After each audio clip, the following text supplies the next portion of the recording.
False imprisonment when prisoners are in other bits of the prison. When desegregated, there is no false imprisonment, as there is no sufficient degree of residual liberty. This comes from Haig v. Deputy Governor of Parkhurst Prison and Walden v. Home Office. Prisoners kept after their sentence expires have no claim against the prison because the court has to terminate the custody, not the prison, which is LLB v. Home Office. Okay.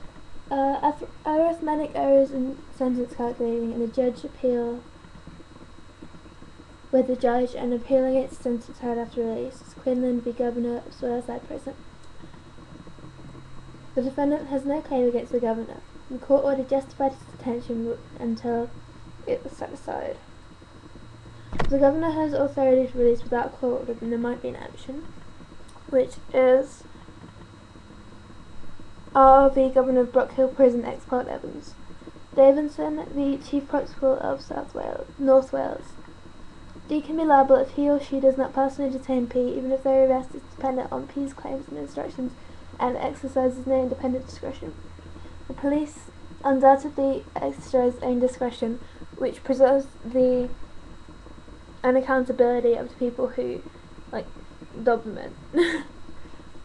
P doesn't need to be aware of any detention. There's a case lineage for this, which is Herring and Boyle, which said that they do. Then Meering and Graham White Aviation, which said that it was immaterial whether D knew or not. Which led to Murray v. MOD, which said that P doesn't need to be aware of any detention, but P will only receive nominal damages if they're not. If there's a reasonable means of escape and it exists, then there might not be a false imprisonment. But the question is, would the reasonable man appreciate the risk? The escape. And if there's a risk of injury, then it's not a reasonable exit. Intention of physical harm came from Wilkinson v. Downton, which is where a defendant willfully does not act on a statement.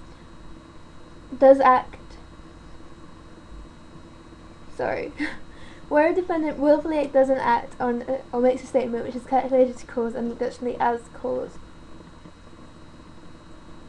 physical harm to people and then liable and tort. Okay, so in this case, conduct that can amount to a battery is extended to include situations where no contact or physical force is used. In the case, D told P her husband was seriously hurt as a joke, and the plaintiff suffered physical illness through nervous shock. In Janvier v. Sweeney, this case was approved, and in Corasangian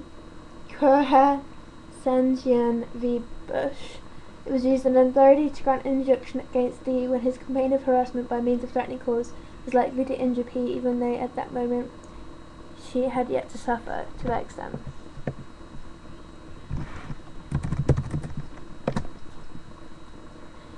Okay, in Hunter and Canary Wharf, there was a strong consensus that we ought to rely on the Protection from Harassment Act 1997, but this preserved Wilkinson and Downton. Wilkinson and Downton isn't just limited to statements, acts are included, which is in Bird and Holbrook. Where there's a land and someone lays a trap for them, or an infection with a disease but aren't trespassers, as long as, because they're not actually direct enough. Okay, so calculated to cause harm is actual harm and intent to cause it as required. This was Wong v. Parkside House, NHS Trust 2003. Rudeness and unfriendliness won't justify, as there isn't and won't be a general test for harassment. Nothing. Oh, sorry, I missed a page. No, wait, have I? No, I haven't. Nothing less than physical damage of a recognizable psychiatric injury will suffice. So that means, I guess, that general stresses won't count. Like, if my boyfriend broke up with me and I was a bit sad, that wouldn't count. But if I was so sad that, like, yeah. and some kind of illness.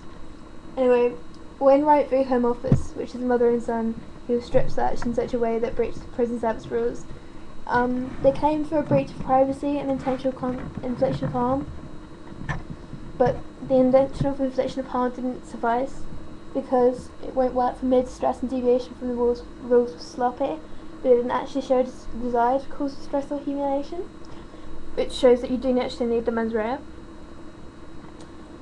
Even though these things restrict Wilkinson and Downton, there might actually be a remedy for course of conduct in the Protection of Harassment Act 1997.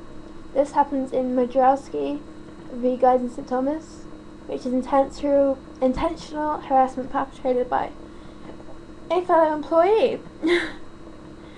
Okay, damages and trespass are actionable per se without proof of damage, but nominal damages might be awarded when there's no actual loss suffered. Aggravated damages will be things like humiliating with an assault or appropriate. With just like an assault, there'll be exemplary or non-punitive damages.